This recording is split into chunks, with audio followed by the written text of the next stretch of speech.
What's up, everyone? Welcome to another episode of Sales Stories. And today I have our very own Paul Duffy on the call. Duffy is a Sal here, so very excited about this call. Paul, how you doing today? Doing great, Chris. Thanks for asking. It's weather is changing up here in the Boston area, and starting to get a little bit cold, but things are going very well. Great. So when I think about the Sal position, I hear I'm just for those in our audience that don't know about like where I fit in the org chart. I'm actually the SA for the SDR organization, and one of the things that I hear from all sorts of salespeople who are inside renewals, SDR, is that they want to be a Sal one day. So I'd love to just like hear a little bit about your professional story. So like, tell me a little bit about how you started out in sales, how you moved from one place to the next, and how you eventually became a Sal yourself, Paul. Yeah, sure. Glad to share. Might not be the traditional path. It's probably an untraditional path I took to get into sales. And I'll share a quick story. I was coming back from Arizona, came back to Massachusetts where I'm from, and in a nutshell, I ran out of money. And how that happened was I was looking to become a pilot. I was going to pilot training school and, basically didn't realize the total cost it would take. So going to pilot school, got my private, my instrument, working on my commercial rating, and I was, whoop, there's no more money in my bank. So I came back to the Boston area, and this was, years ago. And I said, you know what, I need to get a job, and I want to get a job for a short period of time to go back and pay for flight school. And that job, came back to Boston. It was with a technology consulting and staffing company. And they said, we're looking for people that are not afraid to pick up the phone, reach out to customers or prospects, and, be okay with getting said no to 50 plus times a day. So that was my career. I started out as an inside salesperson, dialing 50, 60, 70 phone dials a day to some of the largest companies in the world trying to offer our services. So it's kind of how it started out, inside sales. And, from there, just worked really hard, hit the numbers, and stayed with that company for 9 years and worked my way up and became the number one person at that company for a couple of years. For sales or for inside sales? So I started as inside sales, and then I think it's probably year 2, year 3 is when I got out of the inside sales role and started going out on the road and meeting with customers, and had a lot of customers in Atlanta, Chicago, Pennsylvania. So I started traveling more. So transitioned from the inside to the, just I guess, traditional sales role. But that a couple of years spent learning how to actually just pick up the phone and have a conversation with people. And, getting rejected and learning, that helped out and set the foundation for kind of where I am today. So how is that transition from airplane pilot to, SDR role essentially, like, and handling that rejection and doing those dials? Like, was that an easy transition for you, or was it something that like you had to really start like working on and eventually like get better at? Yeah, no, it's a definite transition. I think the one thing that I learned from pilot is use a checklist. So you're going up in a plane, you have a checklist, and if you don't go by a checklist to before you fly, it can cause a nightmare. You can die. So a lot of times what we'll do is every morning it prepared me to say, okay, who am I calling today? What is the target? What group? What company? So I have a checklist of people I was going to call and what I was going to talk to them about, depending on some of the research I did. So the transition wasn't too bad. It was just a learning transition. I think my background, I was taught from an early age that, hey, work hard, and that will kind of help out. That's kind of in kind of still from my parents. So the transition wasn't bad. It's just the company I worked for had a great training program that helped me out, and they just said, if you follow this, you will get success. And it pretty much it came true. Now, it didn't work for everybody because some people can't adapt and some people can't learn on the fly.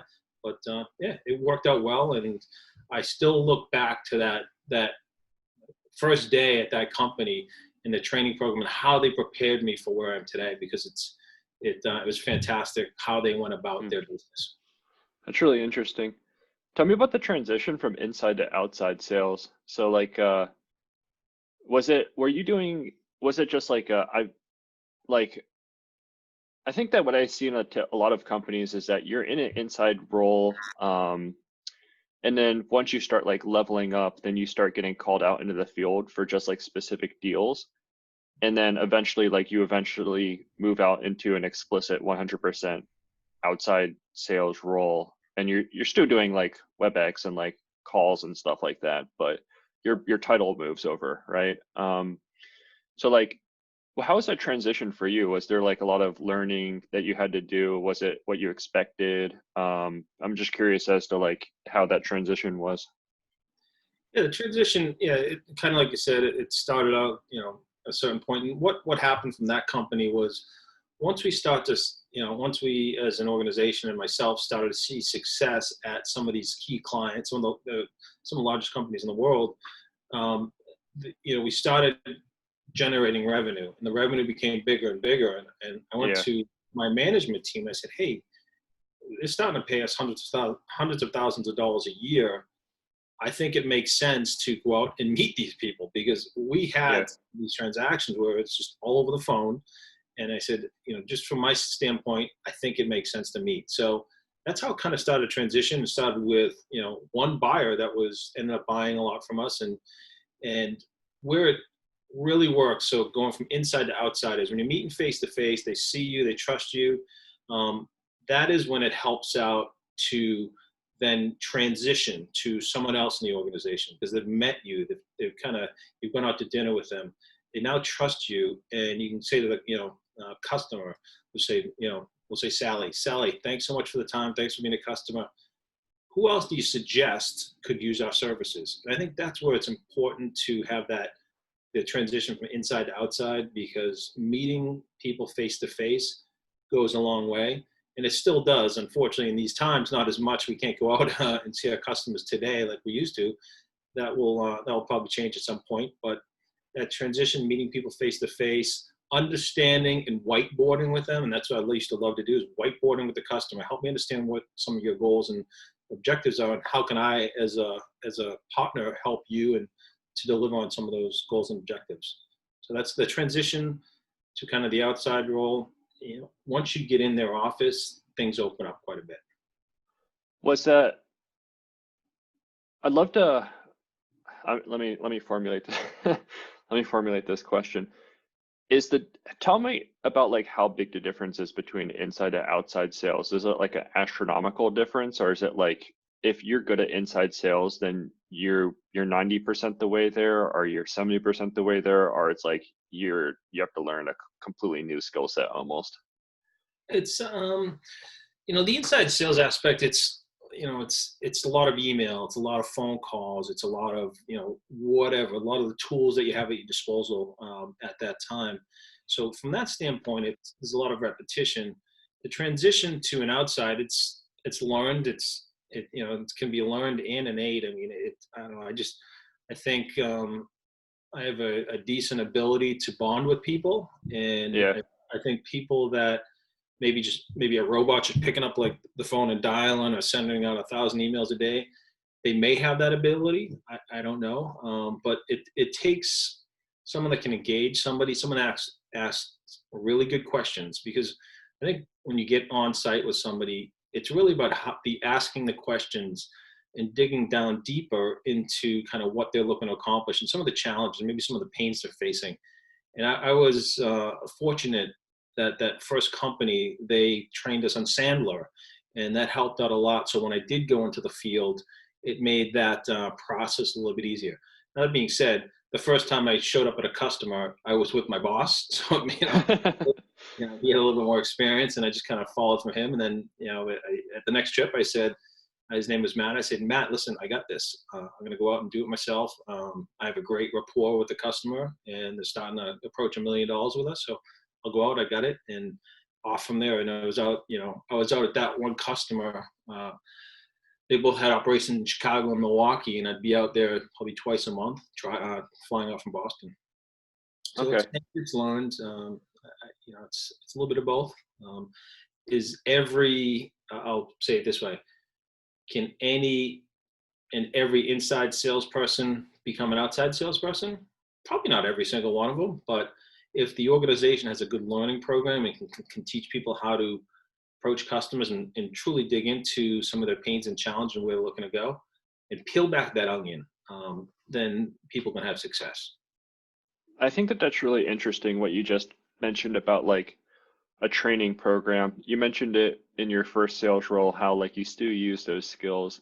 Yeah. I think that that's something that's really, really important. And I was reading a book actually last weekend, and across industry, the research shows that only around 15% of all sales enablement material is retained after 30 days. So literally like companies spend $1 million into sales training.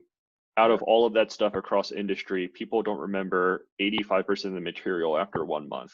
I think that it's also really interesting, that perspective that most people in inside sales can get good and become outside sales reps too.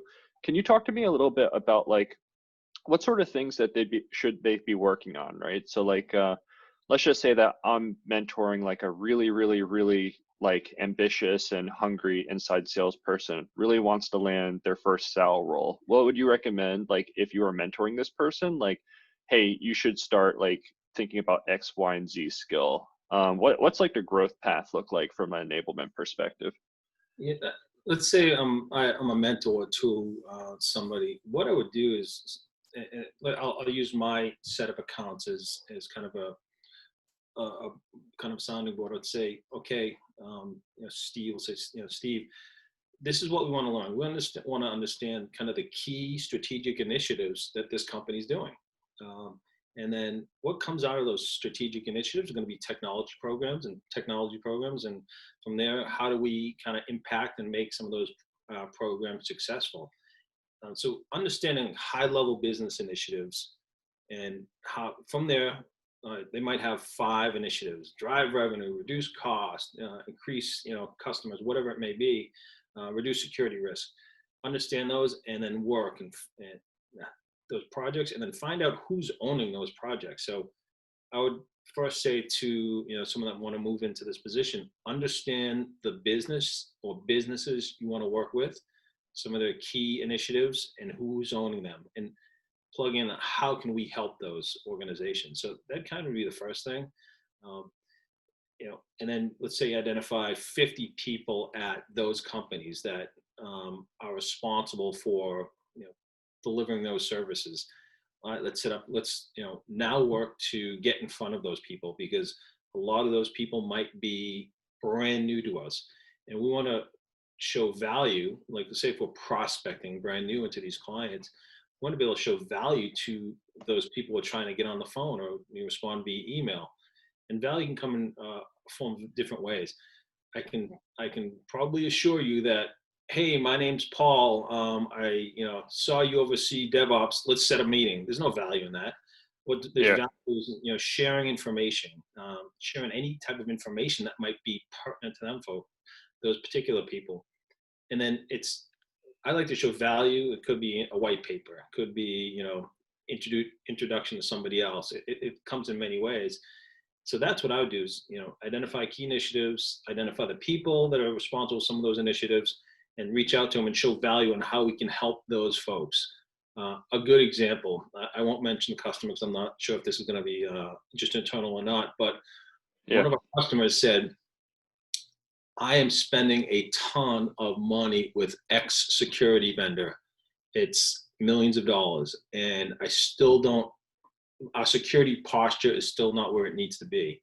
So fantastic. His name's Joe. So Joe, that's fantastic. GitLab, one of our kind of core tenets is efficiency and helping companies reduce security and compliance risk. So I'd love to dig into more of that. So It just works with, like he is a CTO, understanding kind of his key tenets and working from there. I think any person can do research on companies and some of the key strategic initiatives. It's just taking to the next level and identifying and putting in the work that it takes to find the people and then reach out to those people to try to get them on the phone to set up a meeting. Yeah.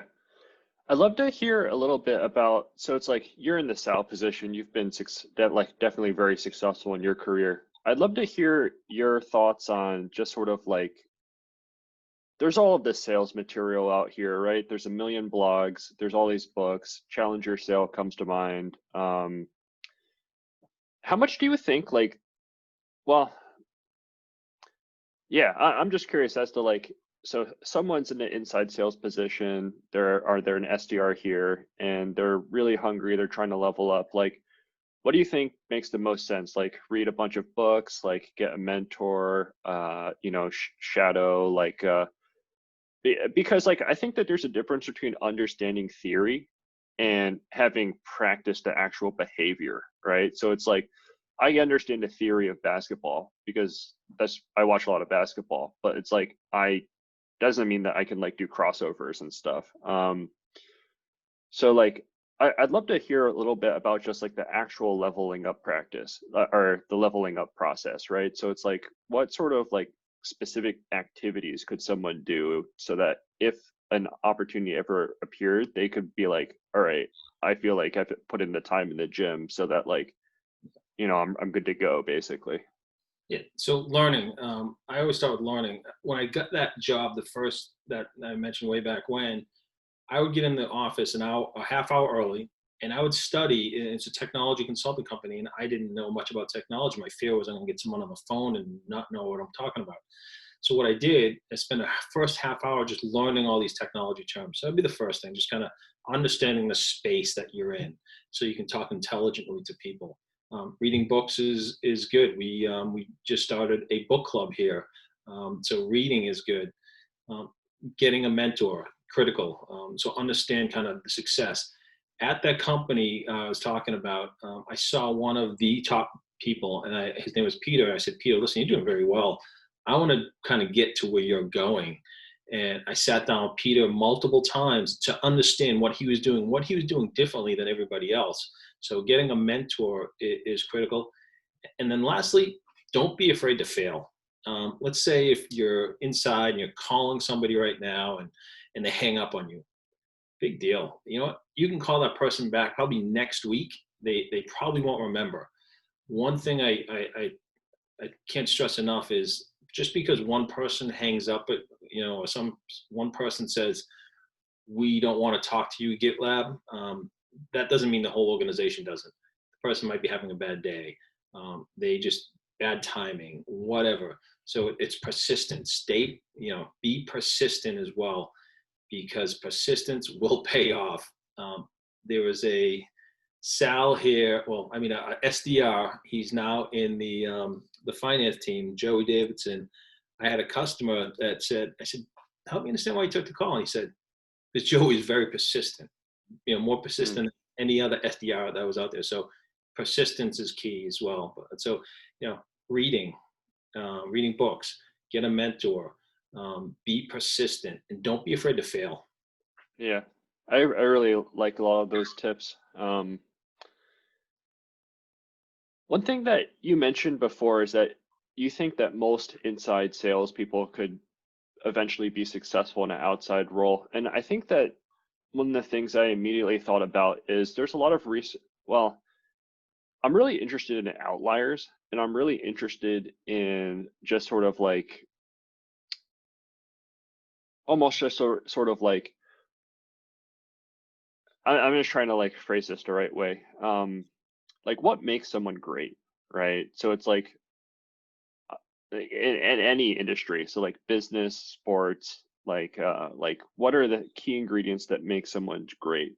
In terms of like great like outside salespeople, what combination do you think of it is skills? What combination of it do you think is experience? And what combination of it do you think is actual just like when it comes down to it is just personality, right? So, and the reason why I asked this is that experience, you can get experience. Most people can get skills. If you want to read enough books, you mentor enough people, you'll get those skills. But to a certain extent, like your personality, that's something that you can change somewhat. But it's like, I like, I was an engineer for about half a decade. I don't think that most of those people would be very successful in sales. So like that's, I think is, I'm curious as to like, yeah, so to back up, I'm curious as to what people you think would be successful in an outside sales role and how much of that is personality versus skills and experience. It's a great question. I never thought about it that way. You're going to be outside sales. You got to be able to engage people in a meaningful conversation that is important to them. You see a lot of salespeople maybe put up their slides and show, hey, this is why the company's great, and Yeah, the conversation will shut down. You got to have the personality, the emotional intelligence to say, let's focus on them. And can that be learned? That's a good question. I'm not sure. Some parts of it probably can be learned. Me personally, I'm a genuinely curious person, so I'll ask questions that to me I'd like to understand. So that part, you know, it's just innate, and I think some very good salespeople and just being genuinely curious. In regards to taking an inside person and trying to mold them into a outside person, you made a good point. Like, I don't think every inside person can do it, but I think every inside person should have the opportunity with the right training and given the opportunity. So I don't know if it's 50-50 in like learned versus innate abilities. I don't know the actual mix. We're all different, and every single outside salesperson is different, and even the best ones are different, and they're successful. So there's no, I don't know. I can't say because it's 50-50, I don't know, but we all have our own style, and it's both kind of the art and the science. And the art is kind of my personality and how I engage people. The science is about the stuff that I've learned over the years, the skin knees from talking to a bunch of people, the experience in just negotiating with customers. So that the kind of the art, is the engagement. The science is the experience and the training I get over the years. So inside salespeople, yes, they absolutely can be outside salespeople and engage customers and meet with them face to face.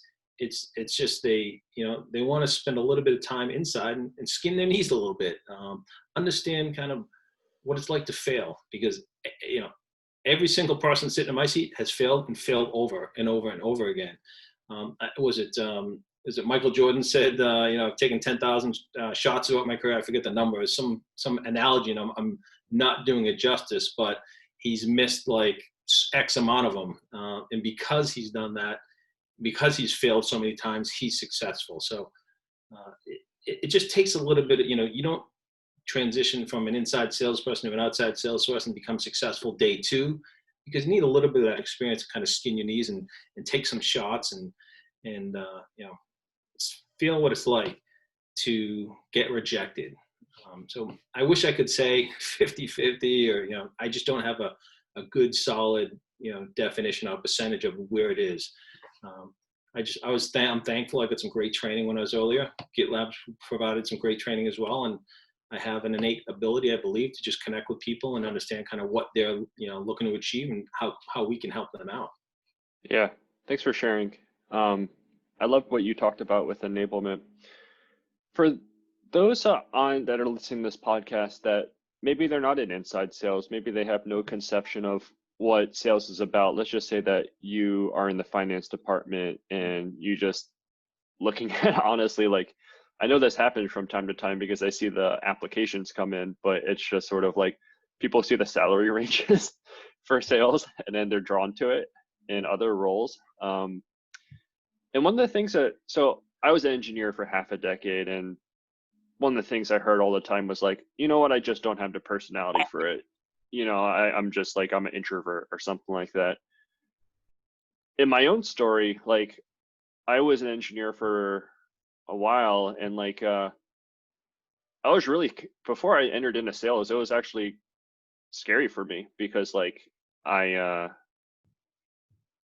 because like I always associated sales with like extroversion and those like fun personalities and stuff. Do you think that stuff like really matters, or do you think that like in your role you see people with all sorts of different personalities and literally it's just like you said, persistence and some of that skills training, but the defining characteristic is just ability to understand someone's business, empathy, emotional intelligence, and persistence. And you have introverts, you have extroverts, all sides of the fence.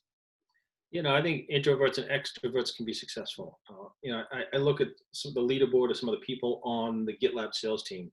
I see both introverts and extroverts on that. So anyone can be successful. It's old school. It was, let's be the super extrovert salesperson that takes people to dinner and drinks all the time, and that's how you conducted business on the golf course. That's not so much anymore. So you don't need to have that extrovert personality to deliver on sales anymore. Like I said, you look at that board, who's leading the board, it's made up of both extroverts and introverts, and it really comes down to understand the customer's business, understand some of the pains and challenges they're facing, and how we can help enable them deliver and show that we can deliver for them and help them become successful. And that you don't need to be an introvert or an extrovert. You just need to be able to ask great questions, understand business, and understand how you can help them. So, extroverts, introverts, all apply. I'll say all need apply. I see like you're coming from an engineer position background, and then you jump to kind of an SA. That's a fantastic route, to sales, because you're still that technical salesperson as well. And Yeah, I'm sure you'll be super successful here as well. appreciate that. Thanks for giving so much information about and frankly advice to all those people that are considering like eventually making this as their career choice. I'd love to change the topic now to the day-to-day. So like I'm just going to be fully transparent. A lot of people don't understand what the day-to-day of a SAL is like. So just sort of like letting us get like in the audience here get a glimpse behind the curtain. Like what are you doing like on a day-to-day basis? What is your typical week like? And can you walk me through like a typical like business trip? So it's like booking the airplanes, lining up the meetings, the pre-meeting prep. I'd love to hear like on a day-to-day and a week-to-week basis and like walk me through like your traditional like trip. Like what are you thinking about? What are you trying to get out of these meetings? What's your definition of success? Things like that. Yeah, I think I don't know if maybe people listening and other people in general just think of salespeople are on the golf course all the time, and they're out schmoozing their customers. I think that when people hear sales, that's what they think a lot, and there's just so much more. It's a lot of prep work, but day to day, example day to day, it's kind of preparing, looking at, it could be the morning of or the night, the night before. I'm more of a morning of person because at the end of the day, I'm just kind of spent. So I'll look in the morning, get up and look what I have for the day and plan out. Like I had to call a customer, well, a prospect call this morning, but it's been a multiple step engagement and make sure I had everything prepared for that. So, looked at my day, made sure I was prepared for that call. And it's a lot of preparation. It's responding to emails. It's, in our position where I am, I have a lot of small, medium, and large customers, and a lot of the smaller customers will have demands as well. So it's balancing your time every single day to make sure that you're getting to the smaller customers because they can grow, and making sure you're attentive to their requests, but not spending so much time in the weeds where you're not looking big picture. So you can grow kind of the bigger chunks, or like what I call hitting a home run. So it's a balancing act for me because I have customers small, medium, and large. Day to day, it's a lot of emails, it's phone calls, it's customer calls, it's research. I'm on LinkedIn a lot as well, and once a quarter I'll go in and I'll look at kind of the quarterly report that comes out, see if anything's changed from a business standpoint. So that's kind of the day-to-day stuff. Working with my SDRs more kind of a couple times a week, understanding kind of what the game, sharing kind of what the game plan is, and determining where we are in that game plan. And it could be, a couple campaigns that we're running. Example, Andrew and I are working on a DevSecOps campaign and want to make sure we're going along as planned with that. In regards to, I'll switch it to kind of now making the trips. With GitLab, I'm lucky. I cover New York, New Jersey, and it's a train ride down to New York City for me. So I'm not hopping on planes as much anymore. Previous life, I was traveling, whether it be Midwest, down south, you name it. But most of my trips are just on a train.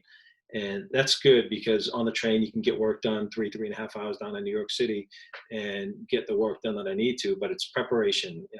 A lot of it is, we have an upcoming meetings with certain people. We want to make sure you understand kind of their key required capabilities, what they're looking to achieve, and make sure we can plug into them. So it's, making sure you understand what they're looking to do from a business standpoint, technology standpoint, and making sure the meeting kind of is delivering to that. Many times when you're on the road though, things will change, and it's just being able to adapt.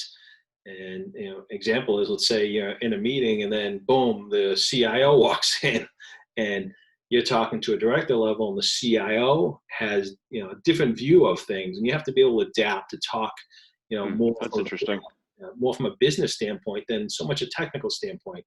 That's where I do a little bit better myself. Is I think I understand business a little bit better than the technology aspects. I'm not a bits and bytes person. I understand, okay, company X is looking to drive revenue. They're looking to cut costs. They're looking to reduce risk.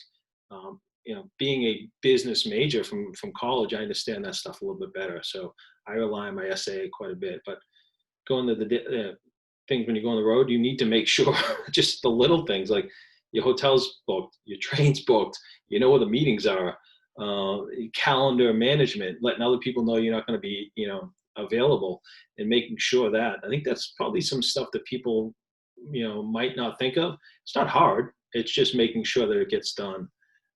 And then when you're done with, let's say, your trip, finishing up, making sure you're documenting everything and what the next steps are. So I followed up. I had a call this morning. It wasn't a trip. It would have been a trip because they're local here, but due to COVID, we're not having it. But I made sure we get that next step, and who is the person to get that next step with. So what I did is, in this case, it was Michelle. Michelle, all right, what we'll do is, sounds like this is what we want to do. What I'll do is I'll get that information. I'll get back to you. Let's set up a call next week. So it's the follow-up, whether it be in person or, online type of meeting. So, one thing I didn't mention is, trips can be great. I've gone to New York City a lot, seen a lot of things. What I'd always suggest to salespeople, take advantage when you're away. If you have some time that night, go out and have a nice dinner. Get to explore the areas. It's got to be a balance. It's work, but it's going to be a little bit play as well. For a typical, answer the question, but it's let me know if there's any follow-ups you want me to attack from that standpoint. Yeah, I'd love to hear a little bit more about those train rides, because at my last employer, I remember that part of the reason why outside people got paid as much as they did is they had this thing called, I forget the exact term for it, but it was like hardship. It was like travel hardship pay compensation or something. But the whole idea is like, if you're on planes and coming back Friday night at like 9 p.m., then that's factored into your comp, right? Yeah. And it's just the fact that like you can't necessarily have a traditional life anymore. Like my mentor at Red Hat, he worked for a Fortune 5 company, and it was a global role, and he was flying out to their offices in like Malaysia, Singapore, and he was probably like 80 hours a week average, and 40 hours some weeks like on airplanes themselves. But yeah, I'm just curious, like in typical outside roles, tell me about just sort of like, because there's a certain lifestyle element to it, right? So it's like, yes, we explored like, do people have the right personality profile? Do people have the right skills? How can you change some of that? How can you level up? But like, in terms of the actual like life that people want to live, like tell me what is typical for an outside role in terms of just sort of like travel percentages across industry and like, you know, how many hours worked per week and how like 9 to 5 it is, if that's even an option. Like I'm curious as to your perspective here. Yeah. So I think GitLab's a little bit different. You know, we're all remote companies. So any salesperson, I would say prefaces pre-COVID, you know, is typically out, you know, meeting customers as needed. But yeah, it's definitely not a 9 to 5 job. You know, I've been on, you know, driving to the airport at 3:30 in the morning sometimes, going Yeah. to the train station at 5 a.m., getting home at, you know, 2 a.m. So it's not, there's no defined schedule. You know, I don't think nowadays there is a defined schedule probably in any career, you know, other than maybe, you know, you know, a teacher. Although I get two sisters that are teachers. You know, they go in at 8 and they're out at 4. Although I shouldn't say that because they do a lot of correcting of papers as well. But yeah, it's not a 9 to 5. It's, you know, it could be going out Tuesday morning, early Tuesday morning. I'll shoot down to New York. Meetings at like 1 o'clock, 4 o'clock. We'll have you know, invite the team out to dinner. Might not get back to the hotel till 11 o'clock at night. So you have to be flexible and okay with that you know, schedule, that type of schedule.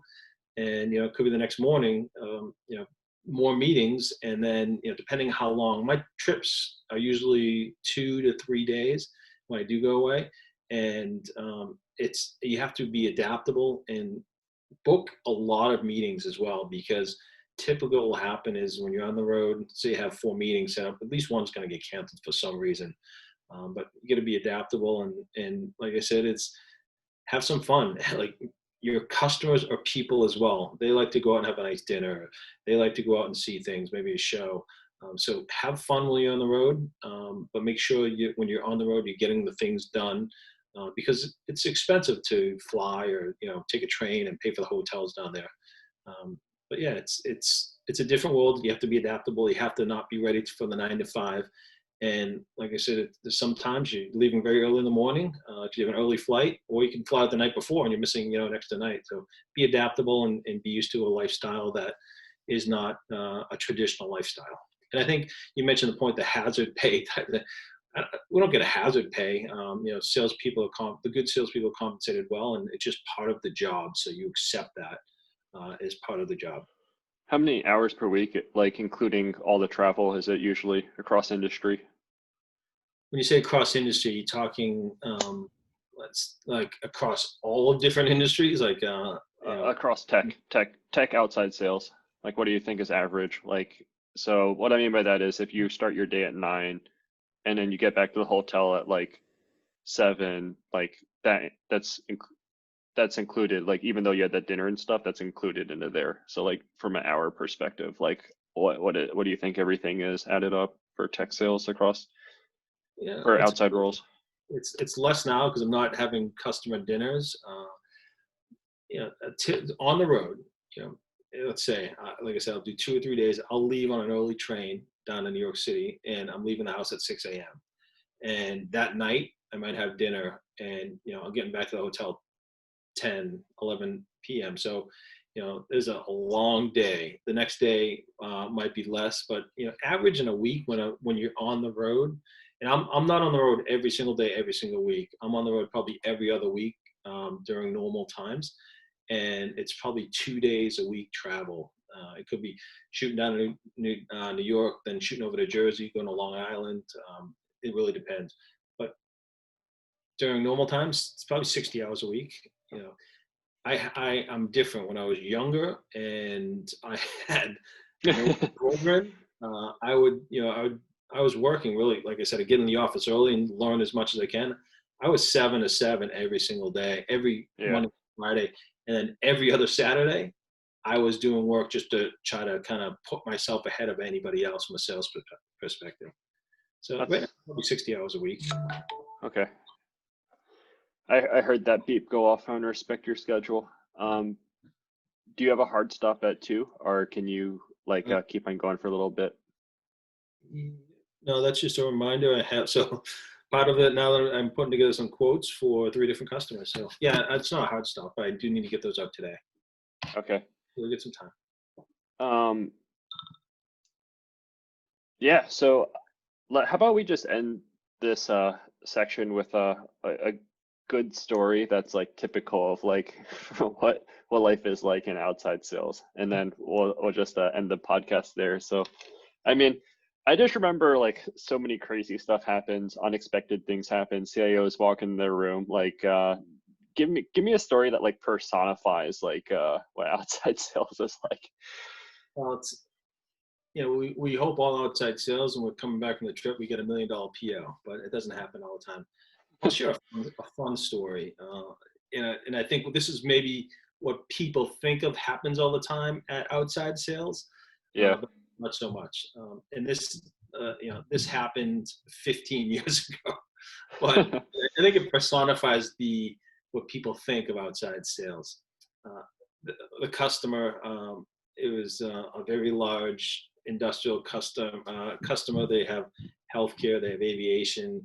Biggest name, one of the biggest names. Everyone knows their name. I won't mention it though. But I was flying out to Milwaukee to meet with the team, and they were at this point they were spending a couple $1 million a year with us, and we had one of our guys, one of our key folks, technical folks, working on site with them, day in day out. He was flying every week from Dallas to Milwaukee. His name was Bobby, and he was doing a lot of programs for one of the directors up there, a gentleman named Tony. And I said, guys, you're doing so much work. You got the CIO personally called me and said, your team is doing fantastic work. Because of the work they've done with our systems, we've actually been able to realize $68 million in additional revenue we didn't even know. It was tied up in their book somehow. So anyways, what they were able to do was able to allow this company to realize revenue quicker because of the efforts they did. And I said, well, that's fantastic. So I said, guys, we're going to celebrate. Myself, Tony, Bobby, and a bunch of other folks on the team went out, and we went to a nice steakhouse in Milwaukee, a place called Moe's. And Bobby was chartered to drive, and I don't condone this behavior, okay? I don't condone this, but we poured Tony out into his house and said, Tony, you're home. And Bobby and I took off. Bobby was driving, and it's just one of those stories that I'll never forget. And Tony, to this day, Tony's over at one of the global financial companies. He goes, every time we talk, we'll connect that once a year, myself, him, and Bobby, and we'll all talk about that story. And he's like, I didn't feel it for 2 days. So, it's one of those stories from a sales perspective. You got to really bond and engage with your customer on a non-business standpoint. We're out there having fun, and it was just, Tony and I get to know Tony really well. And his wife was like, I don't know what you did to Tony, but he wasn't good for a couple of days. So I'll end it with that. It was it's different times, fantastic times, but your customers are people. Get to know them. Once they become customers, get to know them on a non-business level is something I'd suggest you do.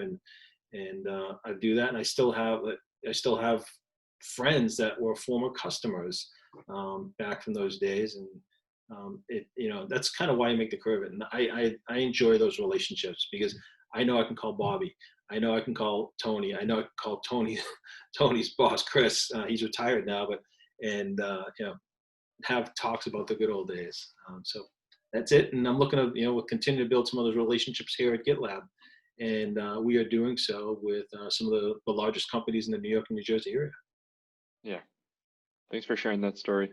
Yeah, I hope it wasn't too risque, but it's like, it's old school sales, and that's kind of what not how we get things done. It's just a celebratory moment that we got to engage with and have fun. And because our team did a fantastic job in driving revenue for a customer, and the CIO said, when you get a call from a CIO thanking you, that's pretty powerful. So was this a Fortune 50 company?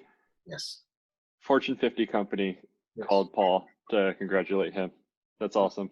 Yeah. I wasn't doing the work. I was just I was a salesperson, and they looked to me for this. And it's a team effort. Sales is not about one person whatsoever. And if someone tells you that, they are wrong. Bobby and his team did a fantastic job, and it took a bunch of effort prior to even that, to make it happen. So sales involves the entire team. And, I always, thanks to the entire team, whether it be, marketing, your SDR, your SA, the people that interviewed me, so it's a complete effort, finance, whoever, it's an effort to get things done. And, a lot of times people say congratulations, to the sales team, but they forget about all the other people that helped you, whether put together that deal, negotiate that deal, the legal folks, what have you. Everyone's involved, so it's definitely a team effort. Thanks for that story. Another point, to the people that want to be sales, outside sales, leverage a team, find out the good people and go back to them and leverage them and thank them and, and praise them as well. Give them recognition. As an SA, I appreciate that comment. Y'all should listen to Paul right here.